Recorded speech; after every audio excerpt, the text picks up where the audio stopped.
శ్రావణ శుక్రవారం నాడు వరలక్ష్మీదేవిని పూజిస్తే జీవితంలో కష్టాలు లేని మనుష్యులే లేరు. ఆర్థికపరమైన సమస్యల వలన అందరూ సతమతమవుతూ ఉంటారు. ఇలాంటి సమస్యల వలన మనశ్శాంతిని కోల్పోయి ఆందోళన చెందుతూ ఉంటారు. కాబట్టి ఇలాంటి సమస్యల నుండి బయటపడేందుకు సహాయపడేవారు వరలక్ష్మి అమ్మవారేనని ఆధ్యాత్మిక గ్రంథాలలో చెప్పబడింది. సకల సౌభాగ్యాలు కూడిన ఈ వరలక్ష్మి అమ్మవారిని పూజించడం వలన జీవితంలో ఏర్పడే ఎలాంటి సమస్యల నుండైనా విముక్తి చెందవచ్చును. శ్రావణ మాసంలో పౌర్ణమికి ముందు రోజున వచ్చే శుక్రవారం నాడు వరలక్ష్మీదేవిని పూజించడం వలన విశేషమైన ఫలితాలను పొందవచ్చునని చెబుతున్నారు.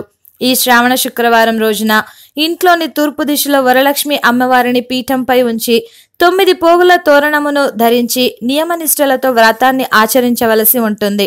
అదే రోజున పూజలు చేసేటప్పుడు అమ్మవారికి ఇష్టమైన పువ్వులను, ప్రీతికరమైన నైవేద్యాలను సమర్పించవలసి ఉంటుంది. భక్తి శ్రద్ధలతో అమ్మవారిని ఆరాధించడం వలన ఉత్తమమైన ఫలాలు లభిస్తాయని సాక్షాత్తు పరమేశ్వరుడే పార్వతీదేవికి చెప్పారట.